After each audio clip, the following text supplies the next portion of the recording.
नमस्कार दोस्तों, स्वागत है मेरे YouTube चैनल में। दोस्तों, टाटा स्काई में आने वाली ये आम समस्या, इसका समाधान ये है कि सबसे पहले अपनी डिश को चेक करें, केबल चेक करें। अगर तब भी सिग्नल नहीं आता तो बॉक्स को इस प्रकार से रीसेट करें। रिमोट से सेटिंग का बटन दबाएं। उसके बाद जाएंगे हम सिस्टम सेटिंग में और फिर जाएंगे सबसे नीचे मास्टर रीसेट कर देंगे, इसे यस कर देंगे। दोस्तों, ये अब रिस्टार्ट होने लगा है। इसके बाद स्क्रीन पर लिखा होगा लैंग्वेज, जिस लैंग्वेज में भी रखना है इसकी लैंग्वेज चेंज कर सकते हैं। इंग्लिश लिखा रहता है, सिर्फ आपको एंटर का बटन दबाना है, कुछ नहीं करना।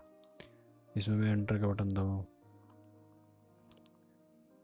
इसके बाद फिर आएगा नेक्स्ट स्क्रीन, एंटर, एक बार फिर एंटर, फिर एंटर।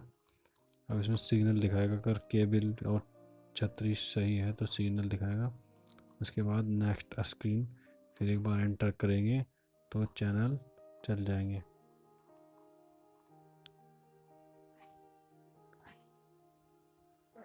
ये देखिए दोस्तों, अब चैनल चलते गए हैं। ये वीडियो आपको अच्छी लगे तो लाइक करें और चैनल को सब्सक्राइब करें। Thank you.